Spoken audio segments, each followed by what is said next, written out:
de moyens financiers, au fait qu'il n'y a pas assez de ressources pour la sécurité sociale.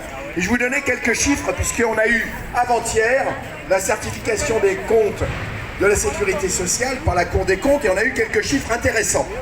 Un, comme tu le disais, ma camarade de La Réunion, on porte la dette Covid. Vous savez qu'on a dépensé beaucoup d'argent pendant la crise Covid, beaucoup d'argent pour les entreprises qui ont alourdi la dette de l'État. Les entreprises, c'est pas elles qui remboursent aujourd'hui. Or, pour la sécurité sociale, la dette Covid, 136 milliards d'euros, a été affectée à la caisse d'amortissement de la dette sociale. Cette caisse d'amortissement de la dette sociale, elle est abondée chaque année parce que vous voyez sur votre fiche de paye, la CRDS et une partie de la CSG, à hauteur de 21 milliards d'euros.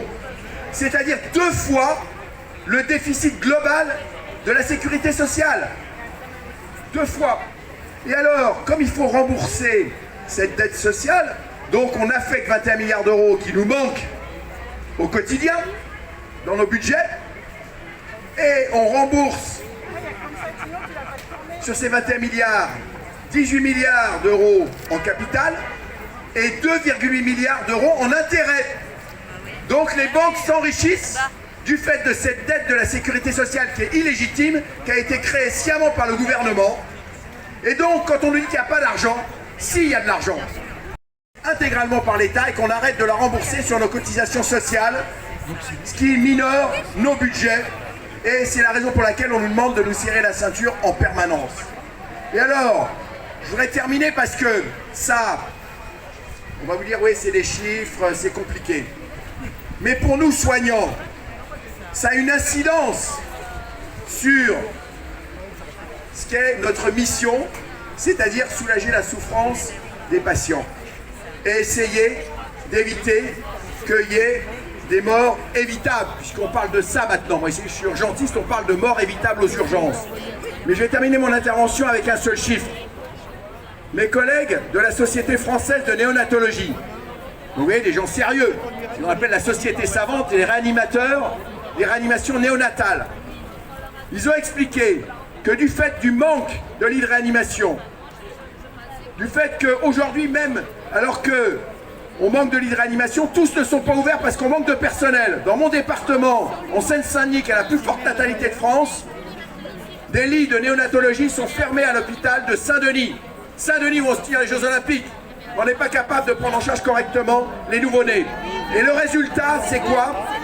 C'est que si on avait les mêmes indicateurs de santé que les pays de l'Europe du Nord, eh bien, il y aurait 1200 bébés qui ne mourraient pas chaque année en France.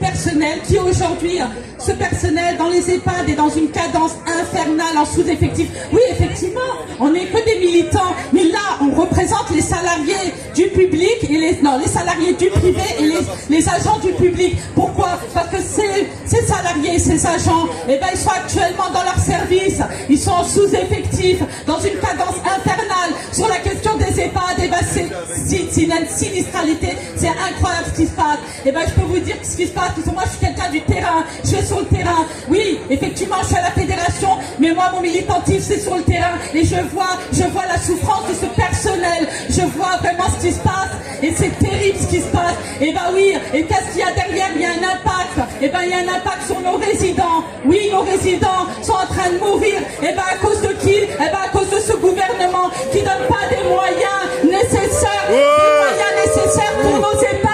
Aujourd'hui cette loi, et ben cette loi on la refuse et on continuera à se militer, être sur le terrain, être partout, sur les territoires, partout, ensemble, debout pour la santé et l'action sociale, ce soit pour les résidents et pour ce soit pour nos patients. Parce que nous, on est des soignants, mais c'est une vocation, parce que derrière quelque chose, il y a une prise en charge humaine, et cette prise en charge humaine, elle est importante pour qu'on puisse l'accomplir. Et aujourd'hui, non, on l'accomplit pas parce qu'on nous donne pas les moyens et tout le monde souffre. Les soignants, les personnels aussi qui sont dans les hôpitaux, parce qu'il faut pas oublier les personnels support, les administratifs, les services techniques qui sont en grande souffrance. Et aujourd'hui, ce que nous demandons, nous la CGT, des effectifs supplémentaires à la hauteur vraiment d'accompagnement pour nos résidents, pour une qualité de soins. On demande aussi une revalorisation des salaires. Et pourquoi? Et d'une manière équitable, parce que la division,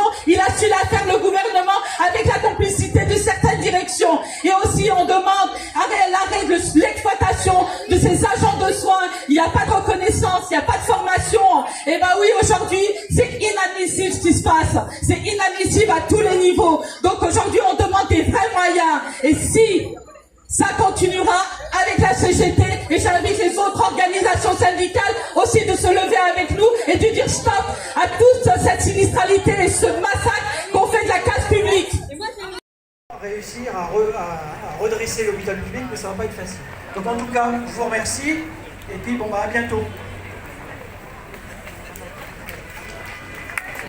Oui, bonjour à tous. Effectivement, merci d'être présents à ce rassemblement unitaire. Ça fait maintenant un paquet d'années qu'on a un rassemblement unitaire sur la santé, en tout cas CGT, EFO, Sud et l'UNSA. À chaque fois qu'on se rassemble, finalement, on redit systématiquement la même chose. Ça fait 10 ans qu'on entend les mêmes revendications. Plus ça va, plus ça se dégrade. Et en particulier sur l'espace du dialogue social et au niveau ministériel. Normalement, on négocie, aujourd'hui on concerte. Donc en gros, on donne des annonces.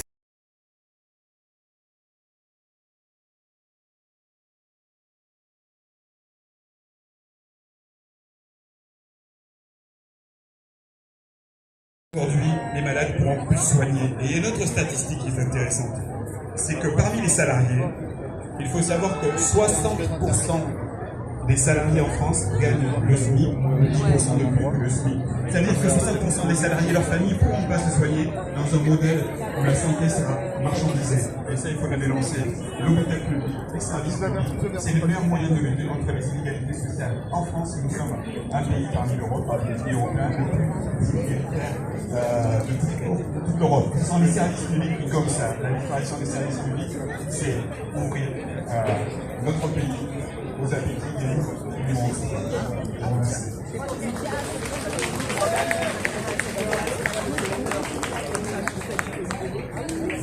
Du coup, là, on va écouter Olivier Cabas de la PHP, qui du coup fera l'intervention un peu de conclusion. Même si c'est jamais conclu, on continue après là et interpeller le salon. Donc Olivier, s'il te plaît.